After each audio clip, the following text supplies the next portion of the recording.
Lorsqu'une météorite a anéanti les dinosaures, la planète s'est retrouvée privée de redoutables prédateurs. Ce n'est que 20 millions d'années plus tard qu'ils sont apparus.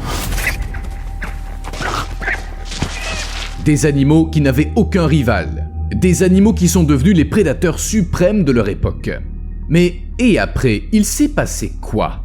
Aujourd'hui, ces animaux sont connus sous d'autres noms, belettes, loutres et bien sûr, gloutons. Ils attaquent les ours, ils tuent les crocodiles et leur famille est la plus grande et la plus dangereuse au monde. Voici les mustélidés.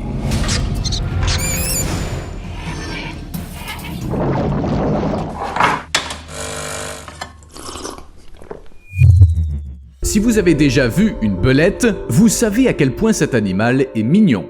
Petites, toutes douces, avec de petits yeux brillants, elles sont adorables. Mais vous feriez mieux de ne pas trop vous en approcher car bien que les belettes soient mignonnes, elles sont aussi sanguinaires. Il n'y a pas d'autre mot, les belettes ont un métabolisme ultra rapide et elles ont besoin de manger l'équivalent de la moitié de leur poids chaque jour. Elles sont donc redoutables et leurs méthodes de chasse sont terrifiantes. La belette coince sa proie, elle enroule son corps musclé autour d'elle pour l'immobiliser, puis elle lui mord l'arrière de la tête, perçant le crâne ou la moelle épinière. Vous savez quel autre prédateur tue ainsi? Le jaguar. Pourtant, une mignonne petite belette ne ressemble guère à un jaguar. Voici à quoi ressemble une telle étreinte mortelle. La malheureuse proie n'a aucune chance. La frénésie des belettes est innée et déclenchée par le mouvement, comme ces détecteurs qui allument une lumière. Mais la conséquence est tout autre. Au lieu d'éclairer une pièce, ça déclenche une attaque immédiate. Mais lorsqu'elles n'ont pas faim, les belettes s'attaquent à tout ce qui bouge et qui ressemble à une proie, c'est-à-dire pratiquement tout. On a vu de minuscules belettes tuer et emporter des proies 2, 4 et même 10 fois plus grosses qu'elles. Ce lièvre semble beaucoup plus grand que la belette. Vous croyez que ça lui pose un problème? Pas du tout.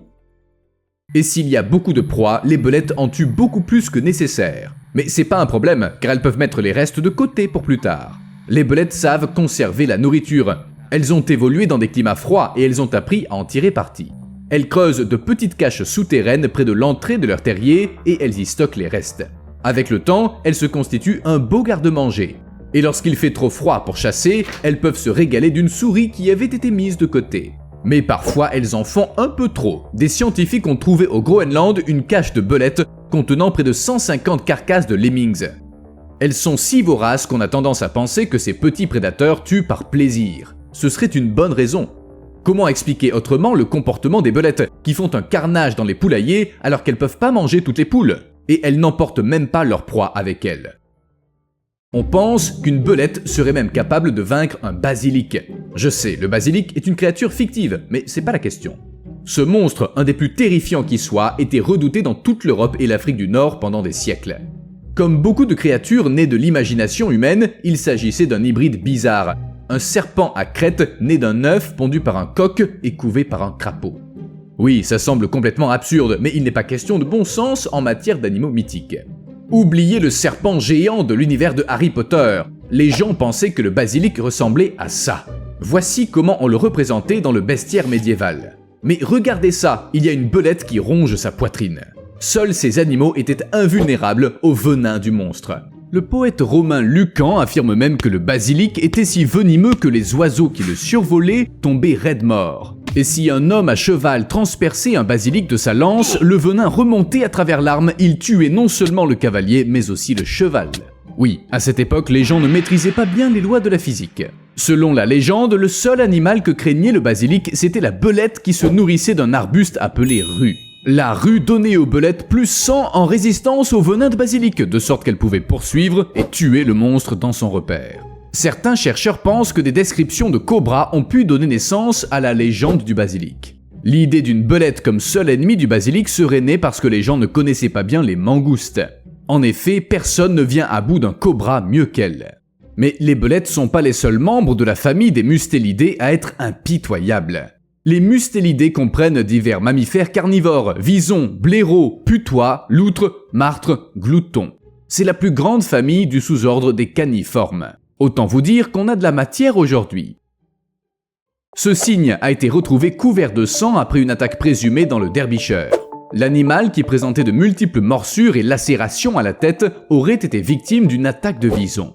Heureusement pour lui, il a été immédiatement emmené chez un vétérinaire, car sinon, les visons savent exactement ce qu'ils font. Regardez, c'est exactement la même morsure, sur la tête là aussi.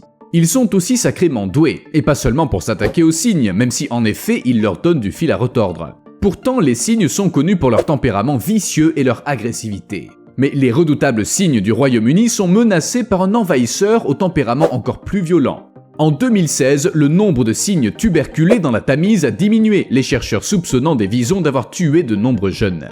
Les attaques de visons peuvent entraîner des blessures importantes même chez les adultes, sans parler des jeunes plus vulnérables.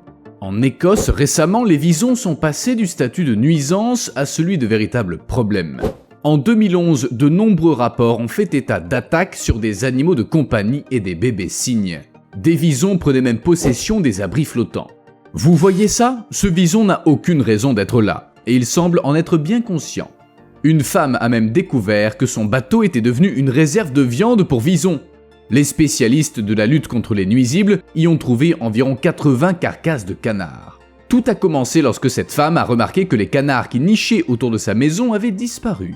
Eh bien, au moins elle a compris ce qui leur était arrivé. Cette photo a également été prise en Écosse. Ils peuvent constituer un problème parce qu'ils tuent pour se nourrir et pour s'amuser, a déclaré un expert. L'incident du bateau a montré à quel point les visons sont violents. Mais est-ce qu'ils s'en prennent à des proies plus dangereuses? Voici un python qui a avalé un porc-épic et qui n'a pas survécu à son repas. Vient ensuite un lion qui a eu le malheur de croiser un porc-épic lors d'une chasse. Il mourra sans doute bientôt d'une infection due à ses blessures. Maintenant, voici un animal qui mange régulièrement des porcs-épics sans le moindre problème. Et oui, c'est un autre membre de la famille des mustélidés, le pécan. Il se fiche bien de savoir qu'un porc-épic possède 30 000 piquants semblables à de minuscules harpons. N'importe qui d'autre s'en tiendrait à distance de peur de se retrouver avec des piquants enfoncés dans la peau. Mais le pécan est l'un des rares animaux qui chassent régulièrement des porcs-épics. Pour ce faire, ce prédateur leur court autour afin de les épuiser. Puis, il attend le moment opportun. Pour éviter les parties les plus dangereuses, la nuque, le dos et la queue, le pécan danse littéralement autour de sa proie. Chaque fois que l'animal voit le visage du porc-épic, il s'élance et frappe. Les morsures répétées au visage désorientent la proie, provoquent des saignements et finissent par la mettre en état de choc. Petit à petit, le porc-épic finit par se vider de son sang. Bien entendu, le processus est lent. Selon un expert, cette danse mortelle prend à elle seule entre 30 minutes et 1 heure. Souvent, le pécan scalpe le porc-épic. Parfois, il finit même décapité, ce qui est facile à expliquer. Une fois la proie morte, le pécan saisit son visage dans ses mâchoires et il retourne l'animal épineux pour exposer son ventre. Il peut ainsi manger en toute sécurité sans risquer de se faire piquer. Enfin, les pécans sont assez négligents et ils se blessent quand même parfois, mais ça ne semble pas les déranger. Celui-ci a 3 piquants qui lui sortent de la figure, tous du même côté. Mais les pécans s'inquiètent pas d'avoir des piquants sur le visage. Ils n'ont pas de pouvoir d'invulnérabilité, mais ils semblent pouvoir résister à des infections qui tueraient d'autres animaux. Au cours d'une étude non publiée, on a examiné 100 crânes de pécans collectés par des chasseurs. Un expert a constaté qu'environ 1 crâne sur 10 comportait des piquants, ce qui signifie que ces petites bêtes robustes avaient survécu à au moins une blessure de ce genre. Le lynx du Canada, redoutable chasseur, erre librement dans de vastes paysages enneigés où nul n'ose le défier. Nul, sauf le pécan. Non content de chasser le porc-épic, le pécan peut aussi s'attaquer au lynx, un prédateur dont la taille est environ 2 fois supérieure. Le National Geographic rapporte que les chercheurs qui suivent les lynx à l'aide de colliers émetteurs retrouvent parfois leurs sujets morts avec de petites marques de morsures sur le cou et la tête. Des morsures semblables à celles infligées par les pécans. Les pécans, comme les autres membres de leur famille, n'ont aucune limite quant à la taille de l'animal qu'ils sont pris à attaquer. À en juger par ces traces, les pécans attaquent souvent les lynx lors des tempêtes de neige, ce qui est sûrement à l'avantage de ces petits prédateurs vicieux. Ils attaquent lorsque le lynx est couché dans sa tanière pour attendre la fin du mauvais temps en s'en prenant directement à son cou. Ils se contentent de maintenir le coup, leur étreinte est assez puissante et ils savent où attaquer, explique l'expert qui ajoute qu'un pécan peut venir à bout d'un lynx très rapidement. Je vous rappelle qu'on parle pas de chat domestique, mais de lynx. Certes, le lynx ne se laisse pas faire, mais sa résistance est de courte durée. Après la mort du lynx, le festin peut commencer pour le pécan. Il découpe la carcasse et il cache les morceaux à différents endroits car il ne peut pas manger autant de viande en une seule fois. Et par là, je veux dire qu'un pécan peut très bien prendre la patte d'un lynx et la laisser quelque part dans un arbre. Vous pensez que cet ours grimpe à un arbre sans raison? Pas du tout, et c'est pas non plus pour atteindre la patte d'un lynx, il essaie d'échapper à un glouton. Le glouton est vraiment un animal effrayant. Il pèse autour de 15 kg, le poids d'un chien de taille moyenne. Mais sa férocité innée compense largement sa petite taille. Lorsqu'un glouton a été vu près d'un collège de Yellowknife, le personnel a barricadé le collège, et c'était la bonne décision. En fait, on a de la chance car les gloutons attaquent rarement les humains, mais c'est pas parce qu'on leur fait peur. C'est plutôt qu'ils n'ont pas de temps à perdre avec nous car ils ont mieux à faire, comme mordre un ours au visage ou le poursuivre dans un arbre. C'est pas un hasard si le nom latin du glouton est gulo-gulo, ce qui veut littéralement dire glouton-glouton. Cet animal mange n'importe quoi. Certains auraient tué des élans et dévoré des porc-épics entiers, avec les piquants. Vous me suivez?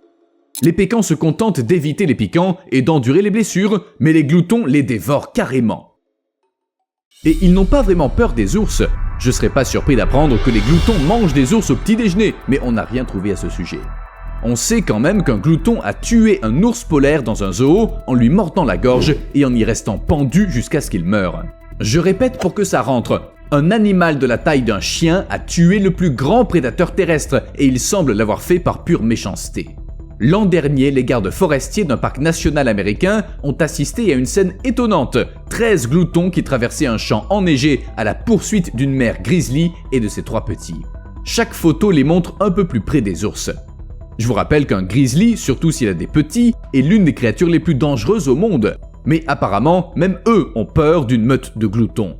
Les gloutons, eux, n'ont pas peur des grizzlies. Et ça se limite pas aux grizzlies. Ici, un glouton repousse des loups afin de défendre son petit.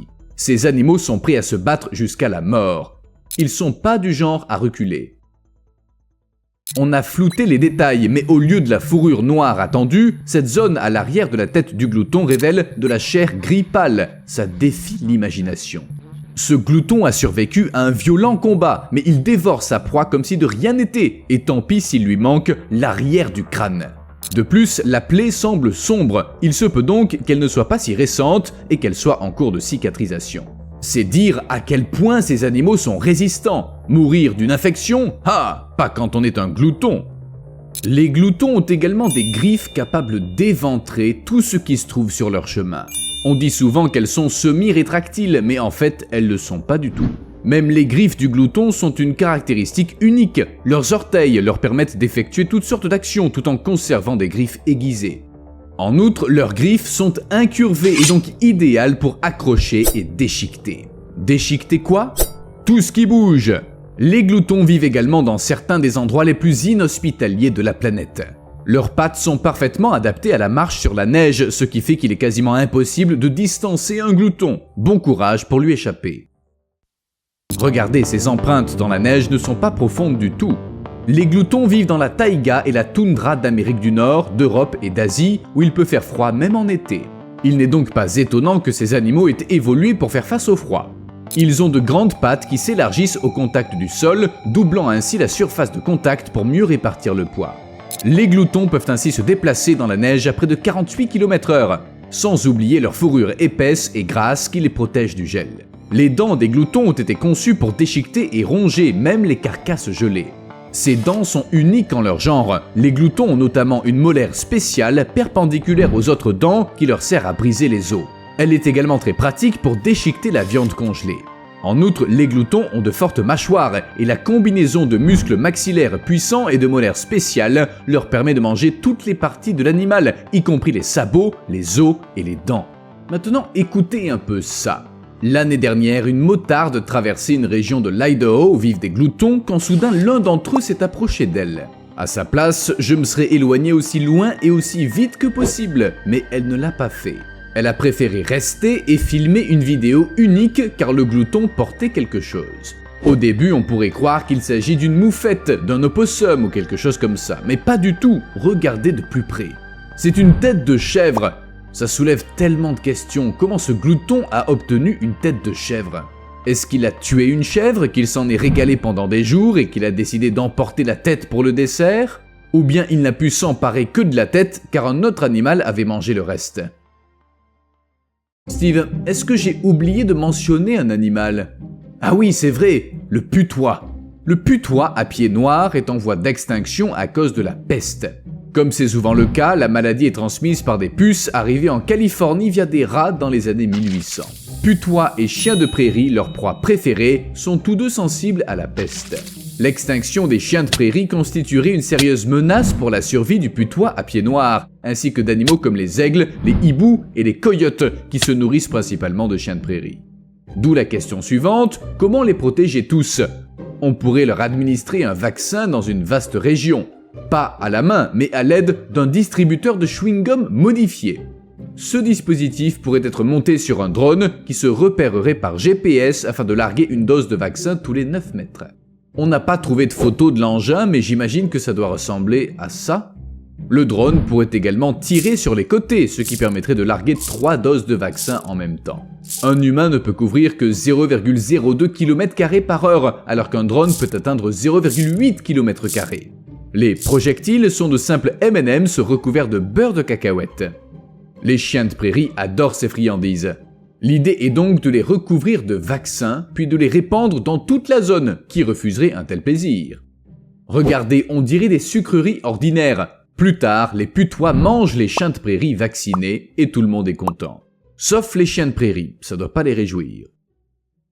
Voici maintenant un alligator. Tout le monde sait ce qu'est un alligator. C'est un prédateur mortel dont l'aspect a de quoi effrayer n'importe qui. Et voici une loutre de rivière, un petit mammifère qui... Mais oui, elle tient un alligator par le cou. Ces photos ont été prises en Floride et la loutre a fini par déchiqueter le jeune alligator. En fait, les loutres sont des prédateurs voraces proches du sommet de la chaîne alimentaire là où elles vivent. Elles agissent souvent de la sorte lorsqu'elles rencontrent des alligators et des caïmans. Ce caïman acculé sait qu'il a un gros problème. C'est vraiment remarquable, c'est pourtant pas un petit alligator. Il doit être âgé de 3 ou 4 ans et les observateurs ont estimé sa longueur à 1,50 m. Il faut du courage pour affronter une créature aussi redoutable. Au fait, pourquoi la loutre lui mord la tête? Apparemment, il s'agit d'un comportement acquis. Elle a déjà dû attaquer des alligators plus petits et elle s'est fait mordre plusieurs fois avant de comprendre quel côté de l'alligator est le moins dangereux. Cette autre loutre sait parfaitement qu'il est préférable d'approcher un alligator par derrière.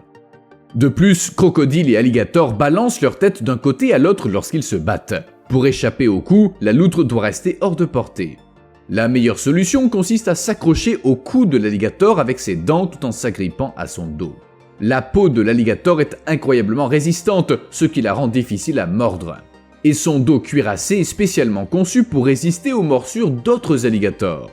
En revanche, les loutres sont plus endurantes. Les alligators se fatiguent vite, ils ne sont capables que de brèves agressions. La meilleure stratégie consiste donc à épuiser l'adversaire, ce qui ne prend que quelques minutes. Très vite, l'alligator fatigue, ses muscles se remplissent d'acide lactique et cessent de fonctionner. À ce moment-là, l'animal est littéralement intoxiqué par l'acide et la loutre peut alors le remonter sur le rivage. En fait, c'est l'acide lactique qui finit par provoquer la mort de l'alligator et non les morsures. Il faudrait beaucoup plus de temps pour tuer un reptile en le mordant. Un groupe de loutres peut vaincre un caïman d'environ 1,50 m de long en 45 minutes. Après quoi, elles dévorent l'ensemble du reptile, y compris le crâne et les os. Les loutres consomment toutes les parties de leur proie, même la colonne vertébrale, et ne laissent rien derrière elles. De plus, contrairement à d'autres prédateurs, les loutres mangent leur proie encore vivante. Dès que la loutre atteint le rivage, elle se met immédiatement à arracher des morceaux de la peau de l'alligator avec ses dents aiguisées pour atteindre les tripes et la viande. Elle en met un peu partout. Certains experts comparent les loutres aux lions, car ces derniers sont également des mangeurs peu distingués. En fait, les loutres mangent tout ce qu'elles sont capables d'attraper. Ici, par exemple, une loutre mord calmement un piranha aux dents acérées. C'est des prédateurs intelligents, rapides et forts. Les loutres mangent beaucoup d'amphibiens et de poissons, mais elles s'attaquent aussi aux castors, aux ratons laveurs, aux tortues, aux serpents et aux petits alligators. Bien sûr, les alligators aussi mangent des loutres, c'est le plus rapide qui l'emporte. Mais il existe une espèce de loutre encore plus redoutable, la loutre géante. Ses empreintes peuvent être plus grandes qu'une main humaine. Cet animal atteint 1,80 m de long et il pèse 31 kg. Avec le jaguar, la loutre géante est l'un des plus grands et des plus redoutables prédateurs d'Amérique du Sud. Mais contrairement aux jaguars et aux autres loutres, cette espèce vit et chasse en meute comptant jusqu'à 9 individus. Et c'est un énorme avantage, aussi énorme que les loutres elles-mêmes. Un biologiste a observé un jour une famille de loutres chassant un anaconda. Elles le mordaient et le maintenaient à plusieurs endroits à la fois, puis elles ont commencé à projeter l'anaconda contre un tronc d'arbre. Ensuite, les loutres se sont livrées à une sorte de tir à la corde. L'anaconda n'avait aucune chance de s'en sortir. Mais en vérité, la loutre géante n'est peut-être pas l'espèce la plus courageuse. Imaginez le choc des gens qui ont aperçu une loutre de mer au large de la Californie en train de manger un requin. Du moins, elle essayait de le manger. Bien sûr, il s'agissait d'un petit requin buffle, mais tout de même. Un expert à qui l'on a demandé de commenter ce qui s'était passé a reconnu qu'il s'agissait du premier cas à sa connaissance. Il existe des témoignages parlant de loutres de mer s'attaquant à des raies, mais un requin ? Il s'avère que cette espèce de requin vit sur le fond marin et mange la même chose que les loutres de mer. Elle a également une morsure très puissante. Certes, le requin buffle est moins dangereux qu'un grand requin blanc, mais ses mâchoires et ses dents puissantes lui permettent d'écraser les coquilles des mollusques et crustacés. C'est pas une proie facile.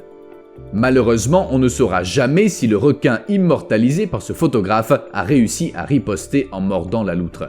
Les gens ont peut-être effrayé la loutre ou sa proie lui a opposé trop de résistance en se débattant. Quoi qu'il en soit, le requin a fini par s'éloigner, mais ce qu'a fait la loutre reste très impressionnant. Vous devez vous dire que les loutres sont des créatures étonnamment violentes, alors lisez ça. En 2021, une meute de loutres de rivière a été placée sur la liste des personnes recherchées par les autorités de l'Alaska. Bien sûr, ces loutres ont l'air incroyablement mignonnes, mais ne vous fiez pas à leur apparence. Ces animaux sauvages ont attaqué des chiens, des enfants et même des adultes.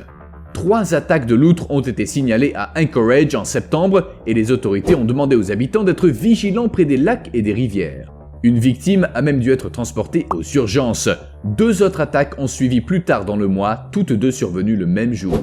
Dans le premier cas, une loutre a mordu une femme qui défendait son chien d'une meute. L'autre a eu lieu près du même lac, les loutres ont attaqué un second chien. On a même posé un panneau d'avertissement. Et c'est pas la première fois que des loutres attaquent des chiens à Anchorage. En 2 occasions en 2019, 2 chiens, un labradoodle et un husky croisé, ont été attaqués par des loutres et entraînés sous l'eau alors qu'ils nageaient dans un lac. Les propriétaires ont dû se jeter à la poursuite de leur animal pour repousser les loutres. Les 2 chiens ont survécu, mais ils ont eu besoin de plusieurs points de suture. Bien qu'on ignore combien de loutres soient réellement à l'origine de ces incidents, il semble qu'il s'agisse du même groupe d'animaux particulièrement agressifs, une sorte de gang lacustre. Étant donné que des chiens étaient présents lors de presque toutes les attaques, c'est sans doute à eux que les loutres réagissent. Un expert a observé que les loutres n'ont généralement pas de telles réactions à l'égard des chiens ou des humains. Il est possible qu'un incident antérieur impliquant un chien ait rendu les loutres plus agressives. Leur comportement nous semble irrationnel, mais elles ont certainement une bonne raison d'agir ainsi. Cela dit, on a de la chance que les loutres modernes ne soient pas très grosses. Même les loutres géantes, les restes d'une ancienne loutre découverte en Éthiopie montrent que cette espèce avait la taille d'un lion moderne. Une loutre de la taille d'un lion et qui pesait 200 kg. Heureusement, l'espèce s'est éteinte il y a 2,5 millions d'années. Les dents trouvées par les chercheurs mesurent 2,5 cm de long. Voici une comparaison entre ces loutres et leurs descendantes. En raison de sa taille gigantesque, cette espèce devait se nourrir aussi bien de proies aquatiques que terrestres. Elle a certainement disparu lorsque le climat humide est devenu plus sec. Et l'essor des anciens hominidés a également dû être un problème. En fin de compte, les choses n'ont pas tourné à l'avantage des loutres. Et compte tenu de tout ce que les loutres modernes sont capables de faire, c'est peut-être mieux ainsi. A plus.